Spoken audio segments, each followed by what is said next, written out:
সবাইকে পবিত্র মাহে রমজানের শুভেচ্ছা। রাতের সংবাদে স্বাগত জানাচ্ছি আমি আব্দুল্লাহ খান।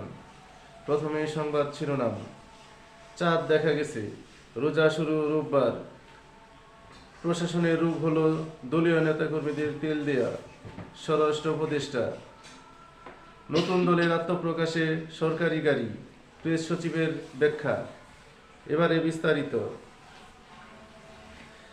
বাংলাদেশের আকাশে শনিবার 1 মার্চ সন্ধ্যায় পবিত্র রমজান মাসের চাঁদ দেখা গেছে। ফলে রবিবার 2 মার্চ থেকে পবিত্র রমজান মাস শুরু হবে। জাতীয় মসজিদ বায়তুল মুকাররমের সভাকক্ষে জাতীয় চাঁদ দেখা কমিটির সভায় এ সিদ্ধান্ত হয়েছে। ইসলামী ফাউন্ডেশনের সংবাদ বিজ্ঞপ্তিতে এ তথ্য জানানো হয়েছে। শনিবার এশার নামাজের সঙ্গে তারাবির নামাজ পড়বেন ধর্মপ্রাণ মুসল্লিরা। শেষ রাতে রোজা রাখার উদ্দেশ্যে সেহরি খাবেন তারা। শুক্রবার সৌদি আরবে হিজরি 1446 সনের রমজান মাসের চাঁদ দেখা গেছে। শনিবার দেশটির শুরু হয় পবিত্র ও মহিমান্বিত এই মাস। এছাড়া সংযুক্ত আরব আমিরাত সহ বিশ্বের বিভিন্ন বেশ কিছু দেশেও শুক্রবার রমজানের চাঁদ দেখা গেছে। নতুন দলের আত্মপ্রকাশে সরকারি গাড়ি, প্রেস সচিবের ব্যাখ্যা। নতুন রাজনৈতিক দল জাতীয় নাগরিক পার্টি এনসিপির আত্মপ্রকাশ অনুষ্ঠানে সরকারি গাড়ি বরাদ্দে অন্তর্বর্তী সরকারের ভূমিকা অস্বীকার করেছেন প্রধান উপদেষ্টার প্রেস সচিব শফিকুল আলম।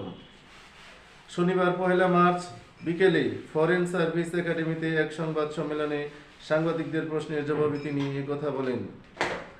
এর আগে গতকাল শুক্রবার 28 ফেব্রুয়ারি জুলাই গণঅভ্যুত্থানে নেতৃত্ব দেওয়া ছাত্র নেতৃত্বের নতুন রাজনৈতিক দল জাতীয় নাগরিক পার্টির এনসিপি আত্মপ্রকাশ ঘটে।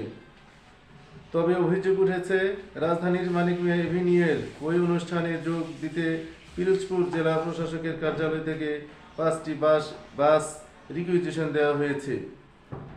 শনিবার বিকালে গণ অধিকার পরিষদের কেন্দ্রীয় কার্যালয়ে এক সংবাদ সম্মেলনে দলটির সভাপতি নুরুল হক নুরু এ ঘটনার সমালোচনা করে বলেন, নতুন দলের আত্মপ্রকাশ অনুষ্ঠানে যোগ দিতে জেলা প্রশাসকের মাধ্যমে সরকারি গাড়ি ব্যবহার করে ঢাকায় এসেছে ছাত্র জনতা, যা কাম্য নয়। রোগ হলো দলীয় নেতাকর্মীদের তেল দেয়া। স্বরাষ্ট্র উপদেষ্টা লেফটেন্যান্ট জেনারেল জাহাঙ্গীর আলম চৌধুরী বলেছেন, আমাদের প্রশাসনের একটি রোগ জারি হয়ে আছে, তা হলো ক্ষমতায় কে আসতে পারে সেই সম্ভাব্যতা থেকে সে দলের নেতাকর্মীদের আগাম তেল দেওয়া।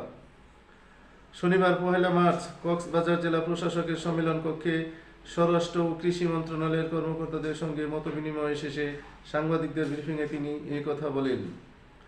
স্বরাষ্ট্র উপদেষ্টা বলেন, আমরা কোনো দলের বদান্যতায় কাজ করছি না। দেশের কল্যাণে যা যা করণীয় তাই করা হচ্ছে।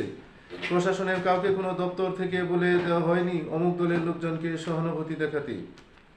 তিনি বলেন, বিগত কয়েক বছরে মিয়ানমারের অভ্যন্তরে চলমান সংঘাতের জেরে বাংলাদেশ মিয়ানমার সীমান্তে স্পর্শকাতরতা অনেকাংশে বৃদ্ধি পেয়েছে। সাম্প্রতিক পরিস্থিতি বিবেচনায় বাংলাদেশ মিয়ানমার সীমান্তে একটি ব্যাটালিয়ন স্থাপন সময়ের দাবি ছিল।